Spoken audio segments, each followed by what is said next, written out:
What's going on, guys? Coming back at you again today with a brand new paint mod video. Today we're going to be taking on the new Dino Escape Fierce Force Velociraptor. Now, I recently picked this guy up at the store and he is looking pretty cool. I like the new action feature on it and sort of the relatively new sculpt going on. The way that it's positioned just looks fun. So it's an awesome looking Raptor. The only problem is it is lacking in the paint department. So that's what we're going to do today. We're going to get this guy out of the box and we're just going to do a really super simple paint modification on this one. Now, nothing fancy in this video. So there's not going to be any groundbreaking, phenomenal looking repainting going on. We're really just going to be playing off the factory colors that are already on this one and just enhancing it a little bit more and taking it to the next level, because you know that's what we like to do here. So we're going to go ahead and go over the paints real quick that I'm going to use in this video. Now I'm going to be using this Dirt Splatter by War Paints. This is like Army War Painters mini paints, you know, and this is the zombie sort of brand of colors that they have. But if you don't want to spend money on this high-end paint, Melted Chocolate is going to be your best friend when it comes to doing this little paint mod.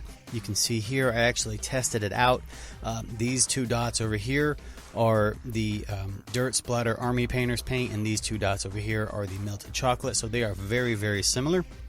So if you're going to paint along with me, you want to grab some of that Apple Barrel Melted Chocolate brown, and that is going to be a really nice match for the brown that's on this Velociraptor.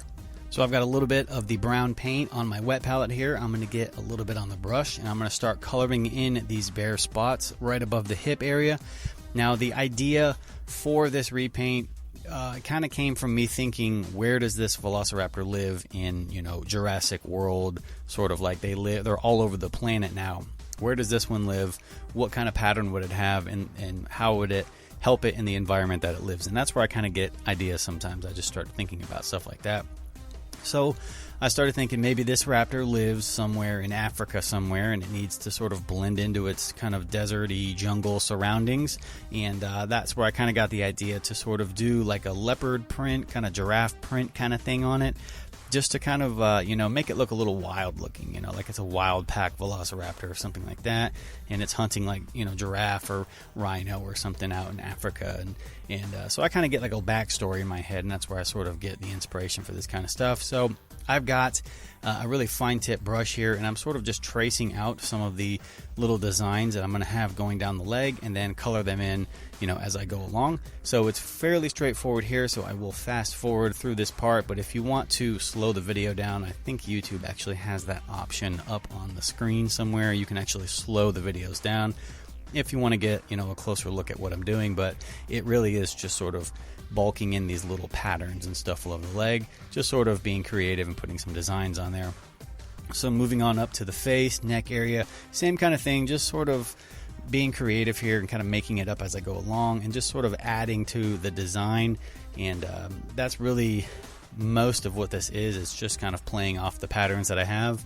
And I'm going to do a few little things on the arms, but nothing huge. So now for the tail section here, now you can, this is, you know, optional. You can leave the tail as is, but I kind of wanted to see if I could match the skin tone on this thing. So I've got some of this Citadel bone color here, and I mixed it with a little bit of this English ivy green to sort of get that light green skin tone that it's got.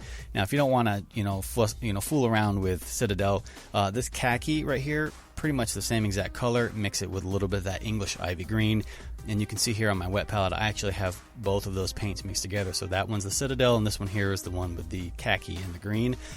Basically the same exact color, so you know you can always just use the less expensive paints to get this done. So what I'm gonna do is fill the whole tail in with that skin tone color, and I want to continue the sort of patterns that are on the leg. I want to continue those onto the tail. I think it'll just kind of take it to the next level, give it a little extra detail and make it look really cool and kind of stick out a little bit, you know, and I think it just looks a little bit better with that pattern, you know, continuing all the way down the tail section instead of it just being solid brown. Kind of breaks the pattern up a little bit and makes it look kind of cool. And we're all about the rule of cool here at the compound. So we are at the home stretch. I said this wasn't going to be a complicated repaint, guys. This is going to be super easy. So we're going to jump over with some black paint and start painting the toe claws on this guy here.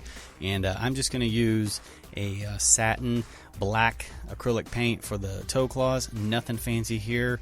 Just going to go in and carefully paint those claws, trying not to get any black paint on the skin. But if you do slip, it's just acrylic paint. You can wipe it off with some water, no big deal. And then we're going to go over and hit the eyeball. Now the eye on this one is yellow, doesn't really stick out, and it wasn't really doing it for me, so I'm actually going to paint it a really nice vibrant green color, and then put a little black slit in there for the little eyeball section.